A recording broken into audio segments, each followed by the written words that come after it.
Olá, muito boa noite, pessoal. Sejam todos muito bem-vindos a mais uma live de sexta-feira. Vamos mandar mensagens para nossos contatos para que essa live possa ter o maior número de pessoas possíveis. Vamos falar de um assunto bastante importante, né? Que é obesidade na menopausa. Muito boa noite a todos. Esperando o Lu entrar para que a gente possa começar a nossa live propriamente dita.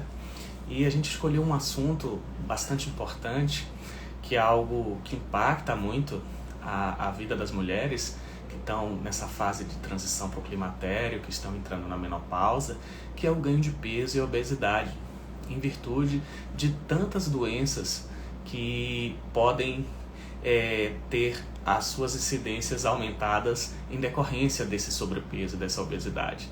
Então a gente vai falar hoje um pouquinho sobre a causa de tudo isso, de tudo que a gente pode fazer para evitar e atenuar esse efeito.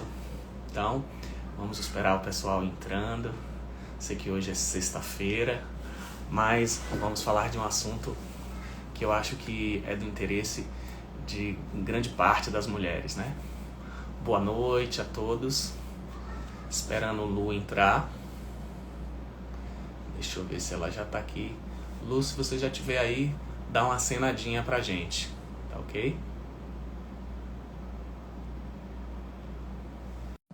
Vamos esperar um minutinho. Então, vocês vão poder deixar as suas perguntas. Opa! Entrou. Boa noite. Hoje Boa não noite, tivemos então. problema na conexão. Tá um pouquinho escuro só. Tá o quê? Escuro. Escuro? Uhum.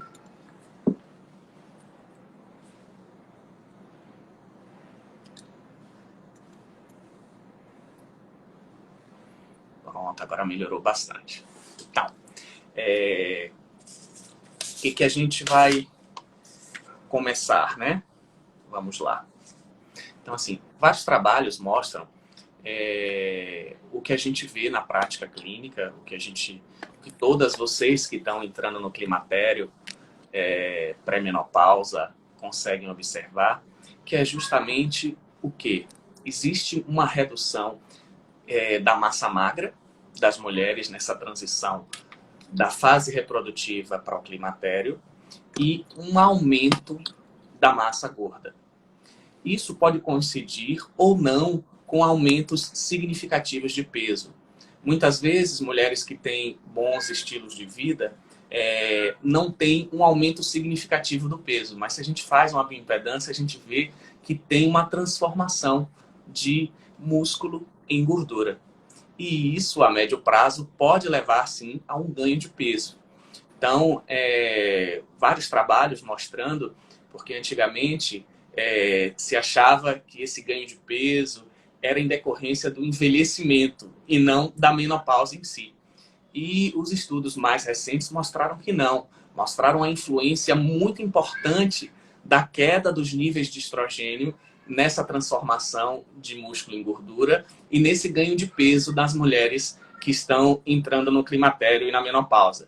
Então, por esse motivo, a gente hoje fez essa live para destrinchar esse assunto, para tirar as dúvidas de vocês e vamos falar um pouquinho de tudo aquilo que acontece ocorre na vida das mulheres nessa fase de vida. Boa noite, Lu, seja muito bem-vinda e Boa pode noite. começar a sua participação. Hoje eu só vou intermediar. Tá me ouvindo? Cortou. Eu acho que parou um pouquinho. Agora cortou um pouquinho, Eu agora vou contribuir com o que for possível dentro da realidade que a gente vivencia. E aí, uma situação muito interessante quando você fala em relação... Boa noite, todo mundo. Em relação à questão da alteração da composição corporal e ganho de peso, né? muitas pessoas, muitas mulheres chegam no nosso consultório com a seguinte frase: eu não tinha essa barriga, né? É a barriga que é o que mais chama atenção na questão da menopausa, né? No processo de menopausa das mulheres. O aumento da gordura centrípeta, né? Da gordura central, uma diminuição da composição muscular mesmo. Ela diz assim, eu já não estou mais tão forte, não tenho mais aquele tônus muscular. E minha barriga cresce, a cada dia eu durmo e acordo, parece que a barriga cresce mais. Por mais que eu faça exercício físico, por mais que eu tenha uma dieta controlada. Então, Jorge vai poder falar um pouquinho em relação à fisiologia, né? A questão das alterações hormonais e como isso vai interferir, vamos dizer assim, refletindo diretamente na estrutura corporal feminina, principalmente, né? Que para a mulher, quando a gente vai envelhecendo e vai vendo algumas alterações, a gente se preocupa muito como está o nosso corpo, né? Se ele está compatível, a nossa idade biológica, a nossa idade psicológica está compatível. Então, vamos lá, falar barriga é sério para todo mundo. Barriga e seio, seio também aumenta de volume. Eu vou dizer assim, os relatos de minha mãe era magérrima, mas depois que entrou na menopausa, a barriga e a mama, ela disse, parece que eu fiz prótese, porque minha mama cresceu. Então é bem comum. Então vamos lá. O que acontece? O estrogênio na mulher, ele controla a distribuição da gordura corpórea. Então, o tecido celular subcutâneo, que é o nosso tecido gorduroso, ele nas mulheres é muito controlado por estrogênio. Então, o estrogênio aumenta a gordura na região glúteo-femoral e reduz a gordura na região abdominal. É por esse motivo que ele confere às mulheres uma proteção cardiometabólica. É por isso que as mulheres têm menos problemas cardiovasculares, porque as doenças cardiovasculares estão intimamente ligadas à gordura abdominal, principalmente à gordura visceral, dentro do abdômen. E o que acontece com a queda do estrogênio? Você tem uma redistribuição da gordura no corpo das mulheres. Você tem uma redução dessa gordura que dá o contorno feminino, que dá as curvas das mulheres, que é essa gordura glúteo-femoral, e tem um aumento da gordura abdominal. Então, esse aumento da gordura abdominal, principalmente da gordura visceral, ele confere um aumento de risco de doença cardiovascular, de diabetes mellitus tipo 2, de obesidade e de todas essas doenças metabólicas que são ditas doenças do envelhecimento, mas que têm relação direta com a queda dos hormônios nas mulheres. Tanto que vários estudos mostram que a reposição hormonal do estrogênio pode reverter esse processo. Então, isso é um dos fatores que a gente tem que corrigir nessa transição para auxiliar no controle de peso, auxiliar na modificação da distribuição dessa gordura ruim. E o estrogênio, ele tem funções muito importantes. Por exemplo, a gente tem dois tipos de gordura. A gente tem a gordura branca, que é uma gordura que produz mais citocinas inflamatórias, que aumenta doenças metabólicas, que é menos termogênica. E a gente tem a gordura marrom, que é uma gordura altamente termogênica, que fabrica a adiponectina, que é um hormônio da gordura que é bom, que dá saciedade, que melhora o metabolismo.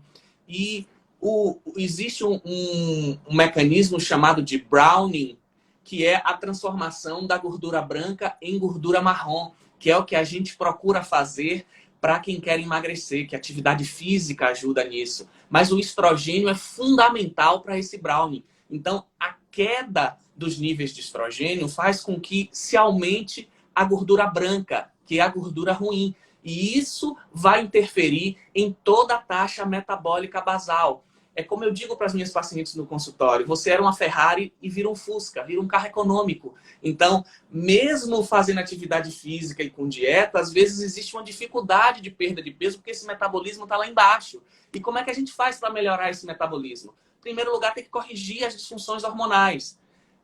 Atividade física regular, uma alimentação adequada, com redução dos carboidratos, são todos os mecanismos que a gente tem para melhorar a taxa metabólica basal, porque dessa maneira você pode conseguir perder peso sem necessidade de uma dieta tão restritiva. E dessa maneira vai ficar, depois que você atingir o seu peso ideal, muito mais fácil de você mantê-lo. Então é muito importante que a gente entenda esse mecanismo para que a gente possa ajudar a paciente que está na menopausa a emagrecer, porque eu ouço todo dia, é assim mesmo, eu fiquei mais velha e não consigo mais emagrecer. Isso não é verdade. Eu tenho pacientes na menopausa que perdem peso, que ganham músculo, que ficam com o corpo que é o corpo que ela almejava. Eu tenho algumas que, inclusive, dizem, doutor Jorge, agora com 50 anos eu tenho um corpo que eu não tive aos 20. Por quê? Porque agora ela mudou o estilo de vida, ela está corrigindo todos esses defeitos metabólicos e isso permite que ela tenha aquilo que ela deseja, que é um corpo mais saudável, que é um corpo sem síndrome metabólica, com menos gordura, mais massa muscular. Porque quanto mais músculo a gente tem, mais alto é o nosso metabolismo. Porque o tecido muscular é o tecido que mais produz e consome energia por conta de mitocôndria. É o tecido que mais tem mitocôndria, o tecido muscular. Por esse motivo, quanto mais a gente aumenta a nossa massa muscular, por isso a atividade física é importante. E aí eu destaco a musculação. Não existe isso. Eu não gosto de fazer musculação. Mulher na menopausa tem que fazer musculação. Tem alguns educadores físicos. Rafa tá aí. Rafa, dê sua opinião aí. Mulher na menopausa tem que fazer musculação. Ela tem que melhorar a sua massa magra, tem que aumentar a sua taxa metabólica basal, porque assim vai ser muito mais fácil ela controlar o peso e reduzir os riscos de doenças cardiometabólicas, de diabetes mellitus tipo 2, de câncer e de tudo aquilo que a amedronta. E o principal fator de medo da mulher na menopausa, principalmente quando ela vai fazer reposição, é câncer de mama. E o maior fator de risco isolado para câncer de mama não é hormônio, é obesidade. Então, controlar o peso é o que você pode fazer de mais contundente para reduzir a possibilidade de ter um câncer de mama. E é por isso que nessa faixa etária, perto dos 60 anos, nós temos os maiores índices de câncer de mama, quando os hormônios estão baixos. Por quê? Porque é nesse momento que ela vai ter essa mudança metabólica, esse aumento de peso, esse aumento do percentual de gordura, que são todos os fatores que vão aumentar o risco dos cânceres de mama. E aproveitando para conectar essa sua fala, e puxando também um pouquinho para a parte do jejum, que a gente não vai entrar, talvez entre, mas não, que eu vou intermediar. E isso foi um conhecimento que eu adquiri quando eu fiz uma live com o Fabi sobre jejum e menopausa. E eu vi estudos bem importantes e consistentes a respeito da questão da alteração da microbiota intestinal na menopausa, justamente porque pela alteração desse padrão de estrogênio, de produção de estrogênio, e esse estrogênio está diretamente ligado à microbiota. Então, as mulheres na menopausa têm alterações de microbiota, não só intestinais, como também vaginais, como orais.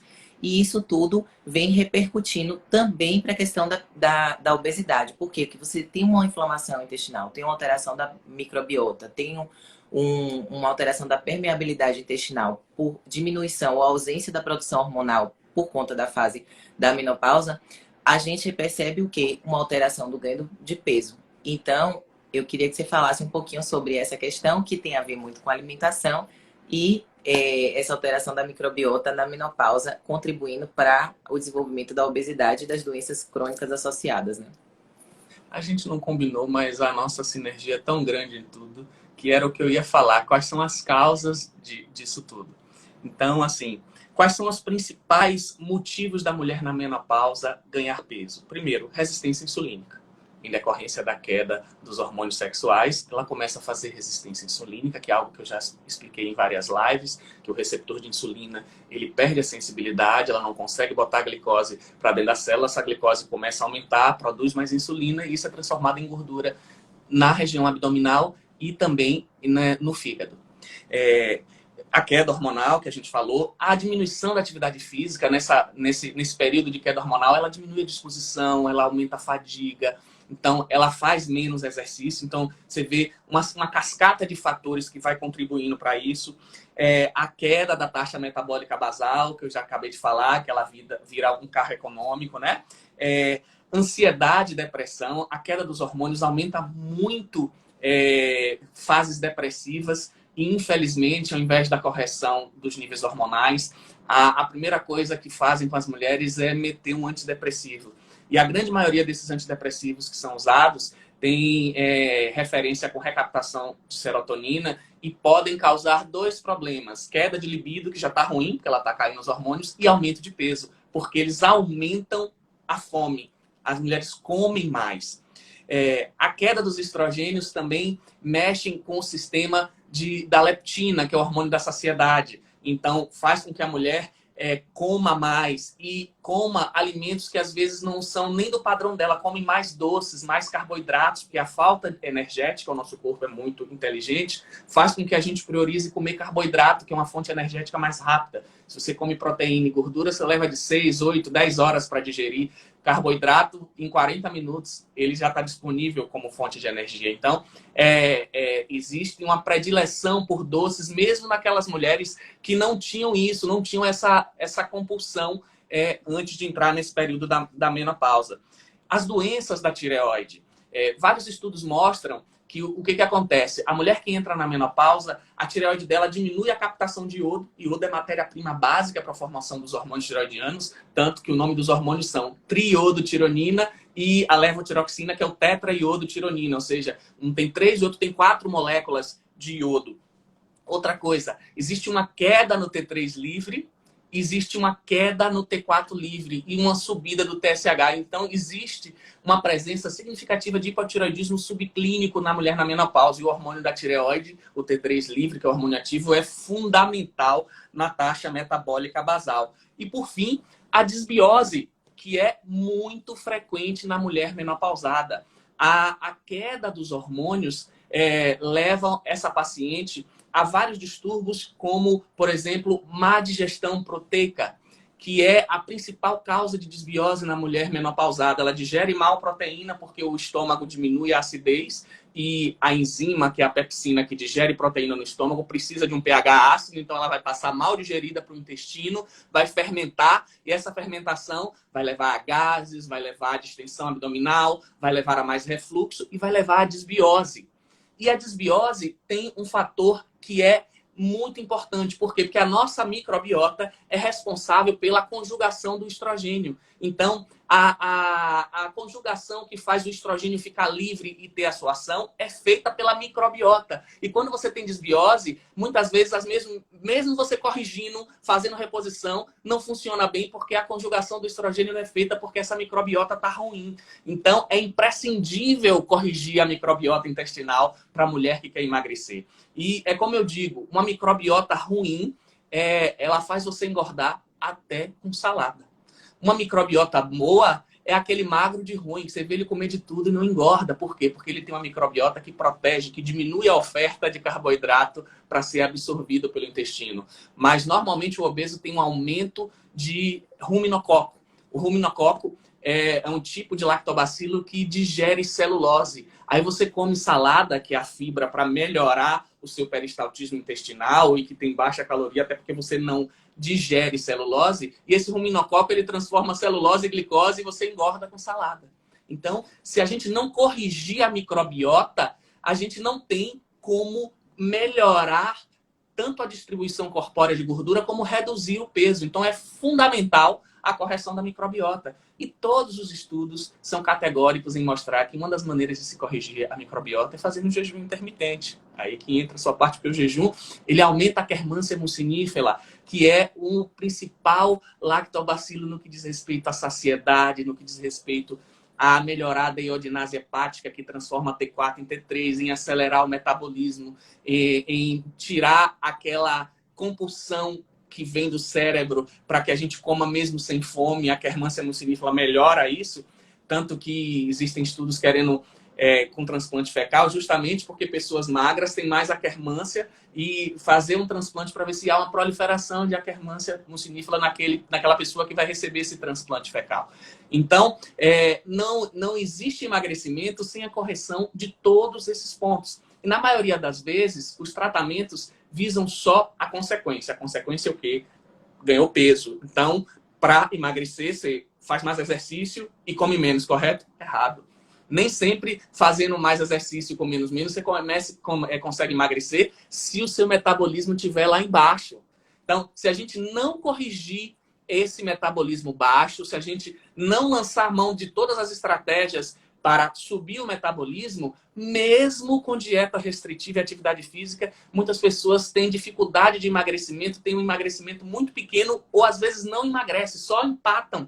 E isso é totalmente desmotivante, gera ansiedade e a pessoa, eu não estou perdendo mesmo, chuta o pau e sai da dieta. Então, é preciso corrigir todas as causas para que dessa maneira, quando ela atingir o peso ideal, com todas as causas corrigidas, ela vai manter o peso. Mas se você só faz tratar a consequência, quando você para o seu tratamento, o velho e famoso efeito sanfona vai agir, ela vai voltar tudo de novo. Então, é muito importante corrigir todas essas deficiências que a gente enumerou agora, que ocorrem com as mulheres no climatério entrando na menopausa. Porque dessa maneira, a gente consegue controlar o peso, consegue converter essa relação gordura-músculo. E quando a gente pensa nisso, não é só na estética.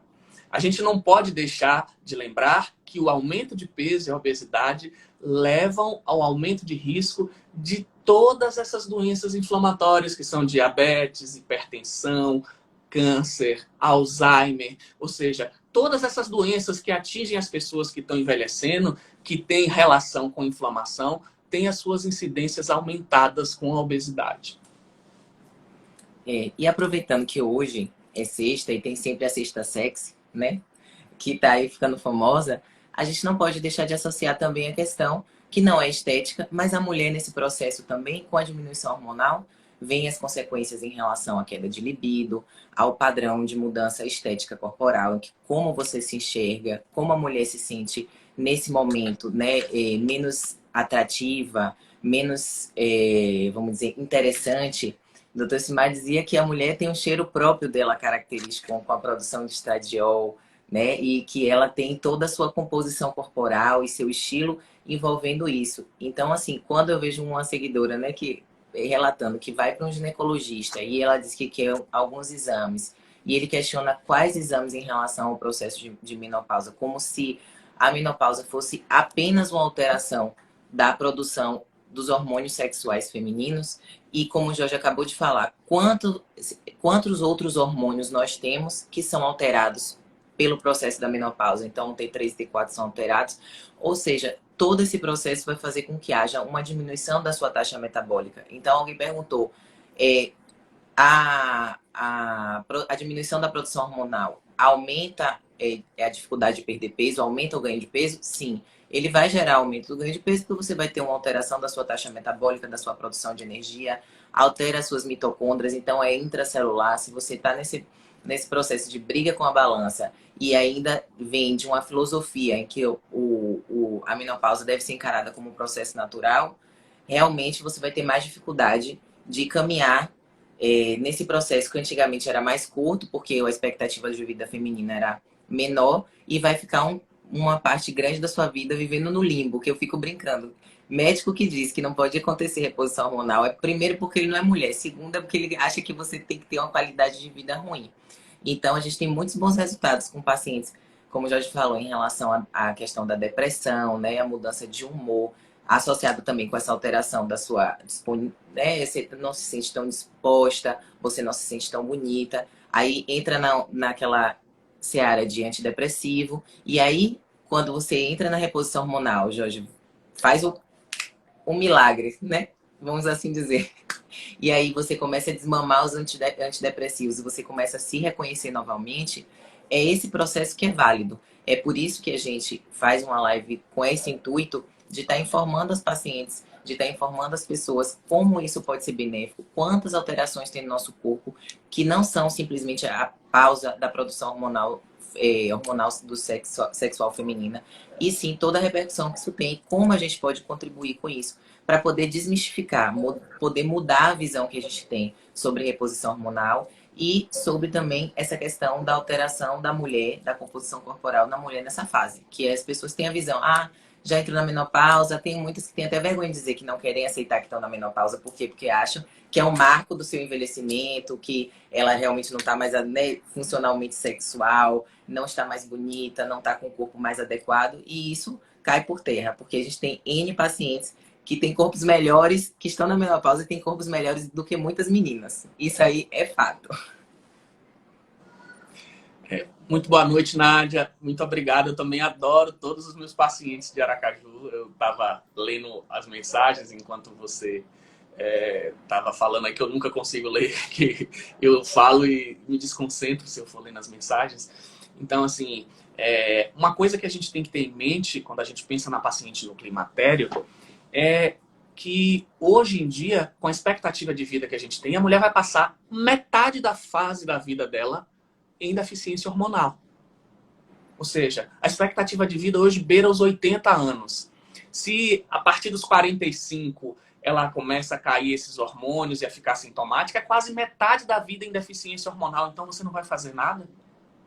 Então, a gente tem que pensar muito além da caixinha. A reposição hormonal é para fogacho, para onda de calor. Passou a onda de calor, não precisa mais. A reposição hormonal é só para melhorar um pouco a libido. Mas a gente ainda tem que ouvir discursos preconceituosos de, infelizmente, alguns colegas de profissão de dizer assim, uma mulher que tem mais de 60 ou mais de 70, a senhora ainda quer ter vida sexual? Isso, inclusive, deixa a paciente envergonhada. É óbvio que ela quer ter. Quem não quer ter? Eu quero chegar com 90 anos tendo vida sexual. Eu quero chegar com 90 anos, aliás, fazendo tudo o que eu faço hoje.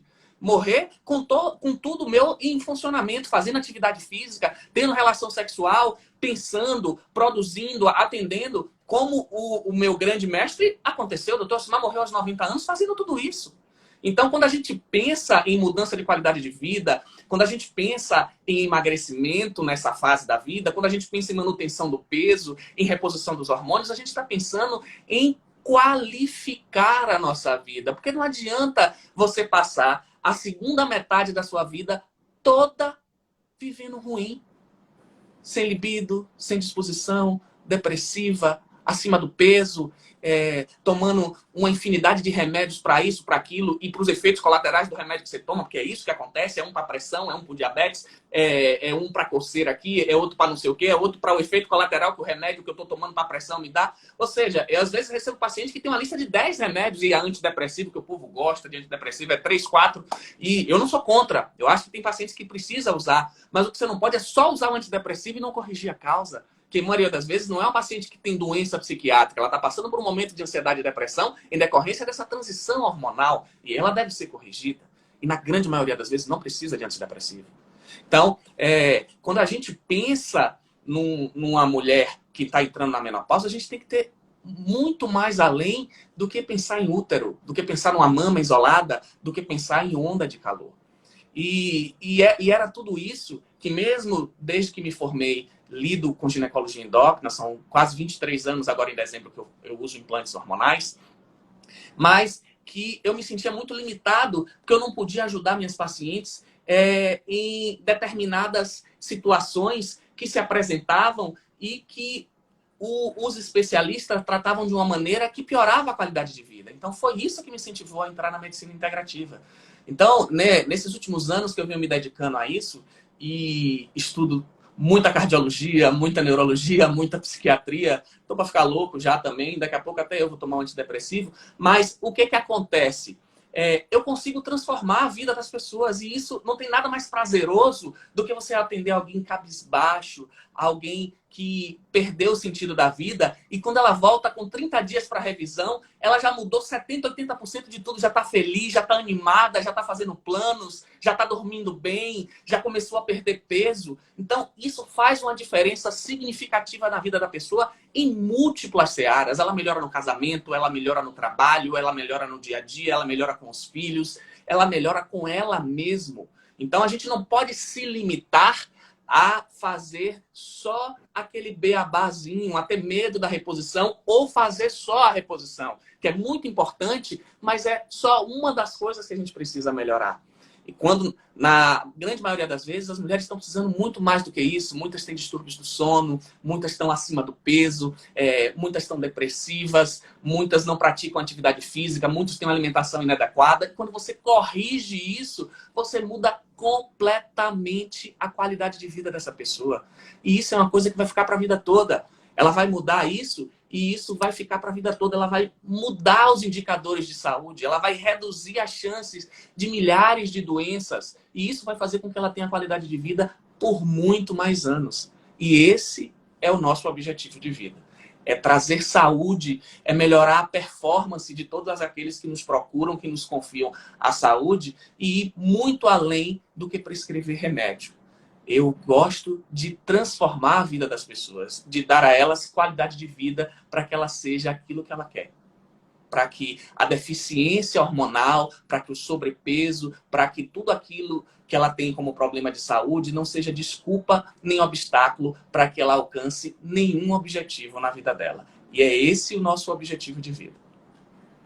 Exatamente. E assim, a gente tem pacientes, teve uma paciente recente, muito querida, que hoje me chamou na sala.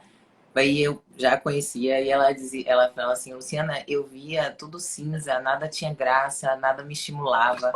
E depois que eu fiz a reposição hormonal, com 30 dias, ela disse, eu tô feliz, eu acordo bem, eu acordo me sentindo disposta, eu tenho vontade, eu penso até em namorar de novo, coisas que eu não sentia há anos. Isso sim é vida. Então, assim, atrelado a isso, a esses depoimentos que a gente pode trazer, essa gratificação do trabalho, claro que a paciente tem uma parcela importante, né, nesse processo dela entender, aceitar, querer fazer e acreditar no médico que ela está seguindo, porque você escolhe uma linha, né, seguir uma linha, então ela tem os resultados, ela vê isso. Então não precisa a gente estar tentando convencer de que reposição hormonal é bom, que o hormônio é a melhor caminho, se ela mesma pode experimentar isso. É a mesma coisa que quem tem endometriose. Eu uso gestrinona para minha endometriose e é uma outra qualidade de vida. Por mais que eu seja testemunha que eu fale, você só vai entender isso quando você passar a usar, né? E um ponto muito importante é a questão da evolução dos hormônios. Então, assim, a mentalidade de muitos médicos é uma mentalidade de hormônios sintéticos, que ainda assim, com alguns estudos mostram que mesmo sintéticos na época ainda tinham benefícios, mas os hormônios hoje são hormônios bioidênticos, né, ou isomoleculares, como chamam. As vias são as melhores, a via oral já não é mais indicada, já é proscrita, então a gente tem opções de implantes subcutâneos, tanto os absorvíveis quanto os não absorvíveis. Você tem a opção de gel. Então, assim, os médicos com experiência nisso, nesse caso, assim, né? Quem eu posso referenciar e que eu conheço trabalho, né? Que está perto da gente e que sabe misturar as vias. Então, faz um teste de tolerância com gel. A paciente que tem receio. Eu tenho medo de botar um implante porque depois eu não posso tirar ou porque... Enfim, pelas crenças. Então faz um teste com gel para ver se vai se adaptar, se gosta. Eu não sou disciplinada, então eu prefiro um implante que possa tirar. Não, eu não gosto de tirar porque eu sou medrosa, então eu quero um implante absorvível. Ou seja, você tem diversas vias e possibilidades para você fazer essa reposição de forma cautelosa, de forma segura, de forma confiável, para que você se sinta bem, entendeu? Você se sinta, porque quando você faz uma escolha, tem que ser... Muitas pacientes perguntam para mim, eu que estou na linha de frente, às vezes marco a paciente, ou a paciente já tem contato comigo, e ela me pergunta, você não é doutor Jorge prescreve gel, o doutor Jorge já usa implante? E como é que é isso? A escolha é a indicação médica e o que a paciente está no consenso. É um consenso entre médico e paciente. E é o que é melhor feito para os dois, né? O que o médico vai achar que vai ter mais resultado para a paciente naquele sentido e o que a paciente vai se sentir melhor em estar fazendo. E depois que ela estiver confortável, que ela tiver experimentado, isso aí toca de forma bem harmônica. Tô falando alguma coisa aqui... Tô mentindo, doutor Jorge? Não, tá ótimo, pode continuar. Tá Ótimo. Daqui uns dias eu posso até me aposentar e ficar e deixar Não, você não até dá, lá. não dá. Hoje aconteceu uma coisa inusitada. A bobagem que eu vou contar, eu estava ajeitando a marcação do consultório, daqui a pouco uma paciente muito querida mandou uma mensagem dizendo que queria marcar uma consulta comigo. Ela, acho que no entendimento dela eu era médica, mas eu falei, olha, eu não sou a médica, eu, doutor Jorge, atende endometriose perfeitamente, mas eu coloco implante, eu faço soro, eu vou tratar de você de forma perfeita, porque cada um no seu espaço. As pessoas perguntam como é trabalhar com o marido. É ótimo, porque a gente não faz coisas iguais. Eu tô no meu espaço, ele tá no dele, então tá tudo resolvido. Vamos agora, eu acho que a gente já pode começar a responder as perguntas do pessoal. Você está vendo aí muitas perguntas. Vamos começar a respondê-los. Eu mandei. Então, faz aí, Lu, as perguntas para a gente responder. É porque a caixinha de pergunta vai pra você, não vai pra mim. Mas essas que ficam rolando aí. Ah, deixa eu ver. Ô, gente, dizendo que eu sou muito cativante. Obrigado. Eu me faço o meu melhor, porque é uma coisa que eu amo muito em fazer. E conviver com vocês é um privilégio. Doutora Milena, você, né, mora no coração, faz parte da nossa família, abraça a nossa ideia, vive isso, né? É fundamental. Deixa eu ver aqui, em relação ao tempo de casado, relacionamentos, hormônios. A questão do libido e da indicação, uma paciente falou aqui que gosta mais de estradiol do que porque deixa o corpo feminino, mas não gosta muito de testosterona que fica masculino. E isso é uma coisa boa, porque quero falar, porque a paciente chega no consultório, o Jorge passa, né, faz a combinação que ele tem uma maestria em fazer isso, o poder de 22 anos fazendo, que faz de forma muito segura. Então, a paciente tem uma mentalidade que a testosterona vai falar, ah, eu não quero ficar masculina, eu não quero, essa testosterona vai engrossar minha voz, vai criar pelo. Então, era bom a gente falar um pouquinho em relação à propriedade, né, da testosterona, do estradiol, esse equilíbrio dos dois, que as doses são fisiológicas, né, que ficam dentro dos parâmetros que a gente já tem como base, não fica nada fora do que a gente pode dizer, você não pode dizer que não é anabolizante, né? Porque uma vez eu falar, nossa, testosterona não é anabolizante. Aí já disse, todo hormônio é anabolizante, a testosterona é anabolizante, mas com Existem graus algumas... diferenciados do potencial de exatamente. anabolização. Então, o que acontece? O estrogênio tem mais de 400 funções no corpo feminino, mas a testosterona tem próximo de 200. Então, o que causa problema é a deficiência e o excesso. Se você está na menopausa e tem deficiência de testosterona, você vai precisar dela para ter sono bom, você vai precisar dela para ter memória, você vai precisar dela para preservar a sua massa magra. Por quê? Por tudo aquilo que eu falei do metabolismo, e hoje a gente sabe que o músculo é um órgão endócrino. O músculo produz várias miocinas, dentre elas, por exemplo, a irisina. A irisina, que é uma miocina, que é uma citocina, que já tem estudos, como um da USP, que mostrou que ela diminui a penetração da proteína spike do vírus, do coronavírus, no receptor AC2. Então, o músculo produz interleucinas anti-inflamatórias. O músculo produz miocinas que atuam na saciedade. E não existe manutenção de massa magra sem um nível adequado de testosterona.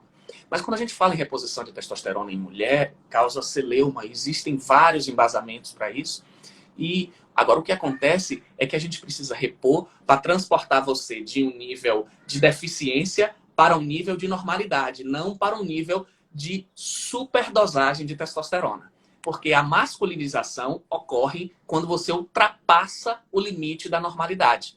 E não é isso que a gente prega normalidade. É pegar alguém que tem deficiência, alguém que está perdendo massa magra, que não tem libido, que o sono está ruim, que o cabelo e as unhas estão ficando ruins, que o humor está ruim, que está mais depressiva, e a testosterona melhora tudo isso, melhora o seu humor. É um dos hormônios mais antidepressivos que a gente tem, a testosterona. Vários estudos mostram que existe uma correlação direta entre depressão e nível de testosterona. A testosterona baixa, muito mais baixa, principalmente a testosterona livre em pessoas com características depressivas. A testosterona baixa deixa você mais irritado. A testosterona baixa diminui a libido. A testosterona baixa, você tem mais risco de osteopenia, osteoporose, mais risco de sarcopenia, que é a perda muscular. A testosterona baixa influencia na saúde cardíaca. Eu estava comentando isso hoje e às vezes nem alguns cardiologistas sabem disso, mas o órgão do nosso corpo que a gente tem mais receptor de testosterona é o coração. O coração é músculo. Então a queda de testosterona causa vários problemas no quesito ritmicidade, contratilidade, e muitas vezes pacientes que estão tomando antiarrítmico só precisavam corrigir o nível de testosterona. Então, quando você tem essas taquicardias, quando você tem essas arritmias na fase transitória da menopausa e não tinha nada disso antes, você vê a queda hormonal, antes de qualquer remédio, a correção dos níveis hormonais, na maioria das vezes, normaliza isso. O coração precisa de testosterona para bater no ritmo certo, para você ter sístole e diástoles adequadas, com sinergismo, para que você não tenha arritmias. Então, assim, se eu for ficar falando aqui de tudo o que a mulher precisa com a testosterona, eu podia fazer uma live de 10 horas e ia ser pouco. Então, pensar que a testosterona é só para libido ou ter medo de masculinização, você deve ter medo com overdoses. Você deve ter medo com testosterona sintética em doses maiores, porque isso sim pode causar maior chance de crescimento do clitóris, de mudança do padrão de voz, de queda de cabelo, de oleosidade da pele. Mas quando você usa níveis fisiológicos, normalmente o que você vai ter são todos esses benefícios que a correção dos níveis de testosterona vai lhe dar. Então, você precisa ter um equilíbrio estrogênio-testosterona. Não adianta você ter o estrogênio bom e a testosterona ruim e vice-versa. Eles trabalham em sinergia e, inclusive, um regula o número e o nível de receptor do outro. Se você corrigir, por exemplo, testosterona sem dar estradiol, a queda de estradiol diminui o número de receptor de testosterona. Então, você precisa ter um equilíbrio. Agora, obviamente, a mulher precisa de muito menos testosterona do que um homem. O homem tem de 10 a 15 vezes mais testosterona que a mulher. Mas ela não pode ficar no nível de deficiência. Isso tem que ser corrigido. E na menopausa, isso vai acontecer. Os níveis de testosterona vão cair, os níveis de estrogênio vão cair. Num primeiro momento, a mulher não tem, às vezes, sintomas de deficiência de testosterona, porque diferente do homem, que 95% dos androgênios vem do testículo, na mulher, 50% dos androgênios vem do ovário, 50% vem da adrenal. Só que o que acontece? Você entra na menopausa, seu cortisol vai lá para cima. Então, se a adrenal está produzindo cortisol, ela não vai produzir androgênio, porque a matéria-prima é a mesma. Então, o que vai acontecer? Você já teve a queda do androgênio ovariano, você vai ter a queda do androgênio da adrenal. Aí você vai ficar sintomática e vai precisar repor. E algumas perguntas que tangem essa questão é em relação a... Só um minutinho. A quando fazer, até que idade fazer, se tem limite para começar, se tem limite para parar. Antigamente se falava muito em janela de oportunidade, que até quanto tempo depois de ter entrado na menopausa se pode fazer. Tem estudos hoje, inclusive na França, mostrando que até 16 anos depois pode ser feito. E, na realidade, o que cada vez mais a gente descobre é que, se você avalia, o paciente não tem nenhuma contraindicação, os exames estão todos ok, doses pequenas para serem iniciadas nessas mulheres não vai ter nenhum risco aumentado. E quando você vai parar? O último consenso de climatério da Sociedade Brasileira de Climatério mostrou justamente que, enquanto você tiver benefício, enquanto a balança do risco-benefício pesar para o lado do benefício, você não tem que parar. Então, isso sugere que pode, inclusive, ser a vida toda. A gente tem pacientes de 80 anos repondo hormônio, mas já estão repondo hormônio há 20, 30 anos. Eu herdei alguns pacientes do Dr. Elcimar. Obviamente, vou fazer 23 anos de formado, mas ele tinha pacientes que já usavam há 30 anos, há 40 anos, e essas pacientes, boa parte delas hoje, principalmente no Rio e São Paulo, continuam comigo, e nenhuma delas quer parar de usar. Porque como é que você vai chegar para alguém que tinha uma vida ruim, você melhorou completamente a vida dela, ela tá ótima, e você vai dizer assim, agora pare.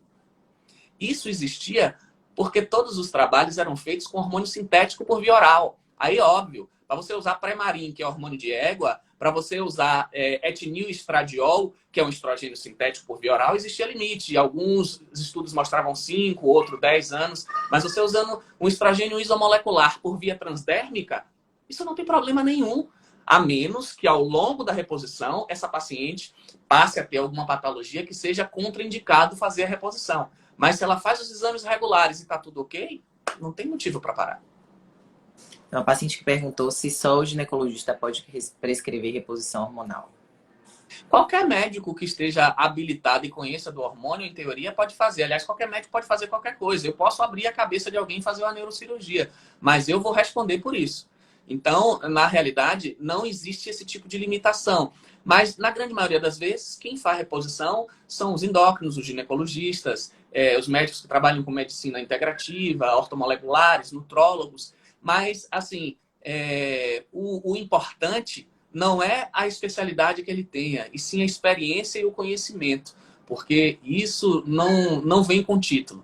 Isso vem com estudo e com anos de experiência. Então, independente de eu ter título de especialista, todos os títulos pertinentes à minha especialidade, muito mais importante do que esses títulos são as minhas várias horas diárias de estudo ao longo desses anos e os quase 23 anos de experiência, já tendo tido a oportunidade de ver tudo aquilo que dá errado, tudo aquilo que dá certo e, obviamente, a experiência nos faz repetir tudo aquilo que dá certo e abandonar tudo aquilo que está errado. Então, já passei por todas as fases dos hormônios sintéticos, da tibolona, de tudo aquilo que se fazia, mas desde muito cedo eu usei implante e as vantagens eram tão grandes que eu nunca quis me aprofundar nas reposições por via oral.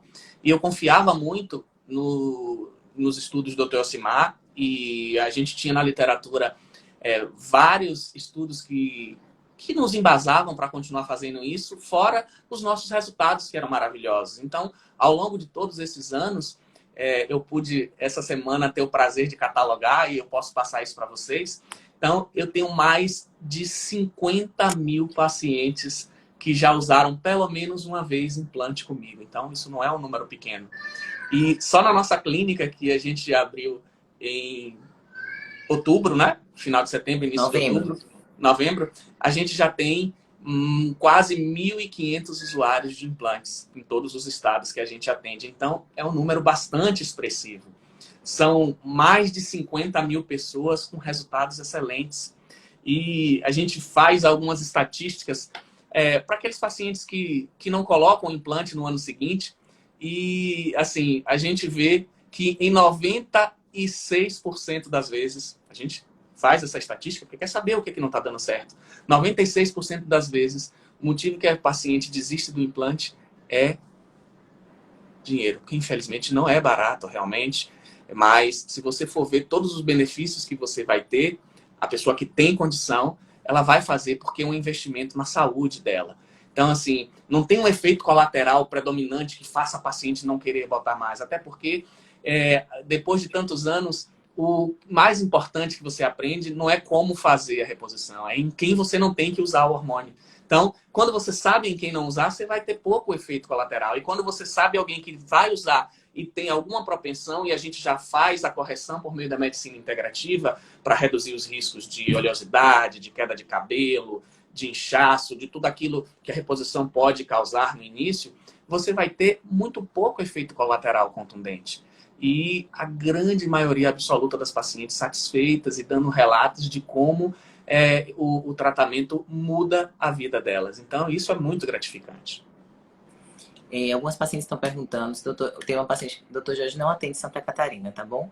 A gente atende Rio, São Paulo, Aracaju, que é Sergipe, e Salvador. E Dr. Jorge, para aquelas pacientes que não podem estar em algum desses estados, atende via telemedicina. Em relação a implantes hormonais, os custos são variados porque a dose é individualizada. Não existe um padrão de implante, existe o seu implante. Então, o seu implante é calculado pelo seu peso, pelos seus exames laboratoriais e pela sua ficha clínica. É uma tríade, tá? E em relação às questões de adesão dos implantes, da reposição hormonal, eu sempre digo ao paciente, não é caro o investimento. Tem dinheiros que, se você for dividir por 12 ou por 6, você vai ver que você acaba fazendo custos indiretos que vão pagar o seu implante, né? E isso é muito importante, porque quando você passa a usar, você realmente vê esse valor. Mas, infelizmente, ainda são as duas causas de não adesão ou de parada, interrupção de adesão do tratamento. Uma é financeira e duas é má prescrição, tá? Então, a gente vê muitos pacientes com experiências negativas em relação à reposição hormonal por prescrições inadequadas. Então, a paciente, em vez de ter benefícios, ela ganha problemas anexos aos que ela já tem, porque ela tentou corrigir algo e alguém que não tem experiência adequada prescreveu algo que também não era pertinente. Justamente por isso, por seu implante ser individualizado. Então, na hora que você vai fazer, que você decidiu fazer sua reposição hormonal, procure um médico que tenha experiência, um médico que seja, que tenha passado por cursos, ou que tenha uma vivência nessa realidade de reposição hormonal, porque hoje em dia a gente tem acesso, né? A internet é um mundo vasto. Então, veja com quem você está se consultando, o que está sendo prescrito, porque nem sempre fica uma boa impressão em relação à terapêutica, justamente por uma prescrição inadequada, tá? E outra pergunta que fizeram, duas perguntas. Uma, para usar hormônio tem que estar magra, fazer reposição hormonal tem que estar magra, sim ou não? E duas, a questão da queda de cabelo na menopausa, se isso é pertinente ou não. Veja só, muitas vezes, se você está falando em reposição hormonal, você está falando em menopausa. A causa da pessoa não estar magra é justamente a deficiência do hormônio. Então, você vai usar esse hormônio que vai ajudar a corrigir, mas na maioria esmagadora das vezes, só usar o hormônio não vai ser suficiente para que essa pessoa emagreça. Mas utilizar o hormônio em quem está na menopausa não vai fazer ela ganhar mais peso, muito pelo contrário. Como a gente já falou desde o início da live, um dos mecanismos de ganho de peso da menopausa é justamente pela queda dos hormônios. Mas aí a gente vai corrigir todos aqueles outros aspectos que levam ao ganho de peso e vai fazer concomitante ao tratamento na menopausa o tratamento para perda de peso dessa paciente. Então, na nossa clínica, a gente também trata de emagrecimento. Então, as nossas pacientes da menopausa que têm sobrepeso ou obesidade, elas são concomitantemente tratadas da deficiência hormonal, ela vai fazer a reposição e vai fazer o tratamento adequado para perda de peso. Então, nesse caso, não tem nenhum tipo de contraindicação de você repor o hormônio e não estar no peso. Alguém perguntou aí se interfere no TSH. Não, a reposição hormonal não aumenta o TSH, muito pelo contrário, pode reduzir. Tem estudos que mostram que a queda hormonal aumenta justamente o TSH. Por quê? Porque cai o T3 e o T4 livre. E esses hormônios são contrarregulatórios. Você sobe o TSH para fazer a sua tireoide produzir mais T3 e T4.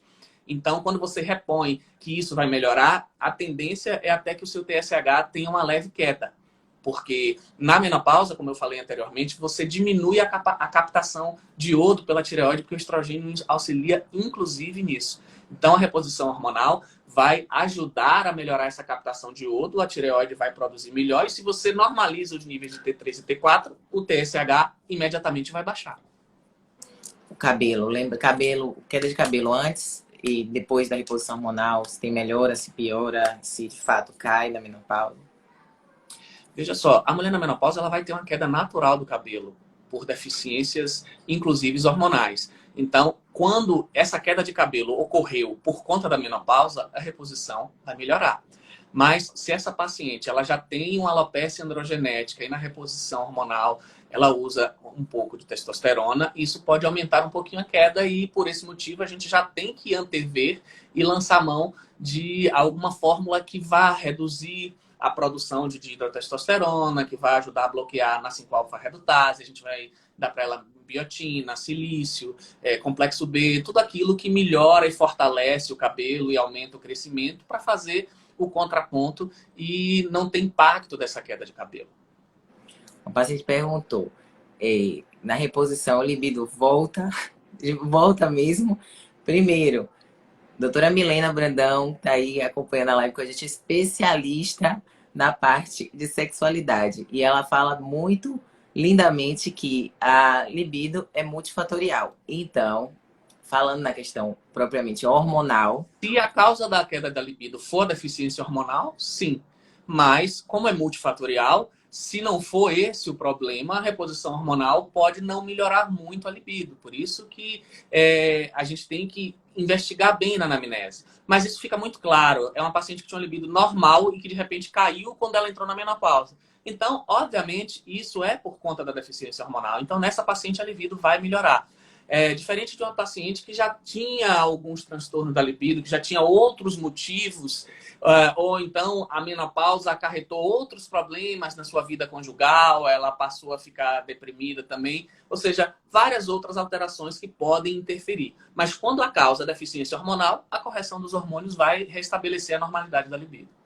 E hoje é sexta sexy, né? Todo dia é dia de sexy, mas a sexta-feira, ainda mais aqui em Salvador tá chovendo, então promete, porque quando tá friozinho a gente quer ficar mais pertinho do outro. Ela tá dizendo, coitada, que nem sonha mais com sexo, mas calma que isso pode mudar, porque todo mundo nasceu para namorar. Isso é Ela falou fisiológico. isso, eu me lembrei eu tinha uma paciente, uma senhorinha, que eu fazia a reposição hormonal dela, e ela disse, doutor Jorge, eu quero parar. Mas o que foi que aconteceu com a senhora?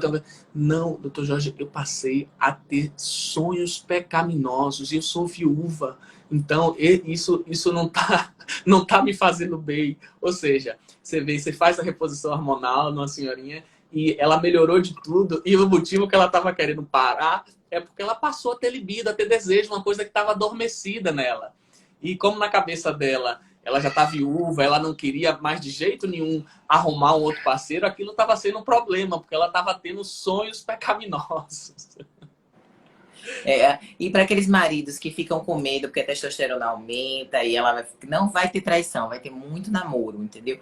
Os maridos reclamam, porque você vai fazer reposição hormonal. Depois eles também são os mais beneficiados com aquilo, porque a mulher fica Na mais realidade, bonita, olha, o marido mais que reclama que a mulher vai fazer reposição hormonal é porque a testosterona dele também já está meio baixinha e ele já não está dando muito conta e tem medo da mulher voltar à normalidade, ele não dá conta. Então, ao invés de reclamar da mulher que isso não vai aumentar infidelidade, ele tem que ir fazer a dele, porque o que interessa é a gente ter um patamar de igualdade no casal.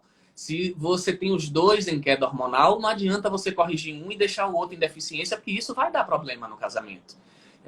Isso vai gerar briga, insatisfação, porque um vai estar querendo, vai estar com libido, vai estar querendo namorar, e o outro está com deficiência hormonal e não está com tanto apetite. Então, o ideal é justamente fazer o que a gente faz muito, né? Que é tratar o casal. E isso, a gente tem um depoimento de várias pessoas que, assim, esse tratamento salvou o nosso casamento. O que a gente vê são pessoas de 20, 30 anos de casado se reapaixonando, porque você restabelece um patamar de normalidade de testosterona e a tesão de um para o outro volta a ficar como não era mais por conta dessa deficiência. Mas se seu marido é engraçadinho, não dá muita testosterona nele não, porque a gente também vê essas coisas, entendeu? O homem sempre fica melhor que a mulher, entendeu? Na relação lá de igualdade. Aí depois fica chegando lá, doutor Jorge, meu marido botou, agora tá se achando, tá todo garotão, não sei o quê, então dá problema. Se o marido tá suprindo as suas necessidades, deixa ele quieto no canto dele, entendeu? Porque homem é um bicho que a gente tem que saber manusear. Não tá falando nada, é melhor mesmo, porque eu falo logo a real, eu já conto para as pacientes, entendeu? Se o homem tá muito assanhadinho, deixa ele... Senão as pacientes não vão deixar os maridos fazer reposição. Não. Para aquele marido que tá derrubadinho, que tá, minha filha, vamos assistir Netflix, vamos comer um balde de pipoca, você leva ele para o consultório. Mas aquele que tá ali te cutucando toda hora, deixa ele quietinho, não precisa... Pode até estar com a testosterona mais baixa, mas tá dando ainda, como diz o povo, vulgarmente no couro, então deixa ele quieto lá, porque senão dá ruim. É verdade. A Jorge vai lá e ela diz assim, não me responsabilizo pelos efeitos colaterais, entendeu? Então, a gente já tem que ficar monitorizando. Então, eu sou uma mulher sincera. Tem que resolver os problemas. Veja só, a testosterona não vai mudar o perfil de ninguém. Se, na realidade, com a normalização, porque a gente não vai fazer uma dose para nenhum homem ter nível suprafisiológico. Acontece dele ficar engraçadinho, como você está falando, é porque ele já era, só tinha deixado de ser porque a testosterona caiu. Não é a reposição que vai transformar ninguém, pelo amor de Deus. Mas deixa ele calminho, deixa ele engraçadinho quando ele era novinho. Deixa ele quietinho lá no canto dele. Deixa eu ver o que tem mais aqui de legal, que o pessoal... Manuela, ela vai espantar os clientes masculinos. A gente precisa ter 3 filhos para sustentar. Não pode fazer isso, não. Não, mas eu sou verdadeira. Não, eu prefiro mulher casada direitinha lá do que os clientes fugindo. Eu sou da família, entendeu? Elas vão aparecer, não tem problema. falando sobre... Eu não sei se vai dar tempo, só falta um minuto. Sobre câncer de ovário, quem já teve câncer, se pode usar implante. Ou se pode usar... Pode, com câncer de ovário não é contraindicação, a menos que esteja na vigência do tratamento. Já teve o câncer, já operou, já fez o tratamento que tinha que fazer, passou da fase do tratamento, não é contraindicação para reposição. Deixa eu ver Olha, já está perto aqui. de cair essa live. Então, assim, eu acho que está na hora da Vai gente se cair, né? Então vamos se despedir, despedir. né? Uma boa noite de sexta a todos, aproveitem, podem tomar aquele vinhozinho, aquela cervejinha quem gosta, aproveitar esse final de conversa sobre libido, dar aquela namoradinha, que é ótimo para o início do final de semana. E aguardo vocês na nossa próxima live. Um grande beijo a todos, um ótimo final de semana. Beijo, fiquem com Deus. Hoje a sexta é sexy, aproveitem bastante. O homem é fogo, então usa o fogo dele hoje, viu? Que a gente vai se resolver aqui em casa também. Um beijo, fiquem com Deus. Boa noite todo mundo. Obrigada, obrigada, obrigada. Até mais.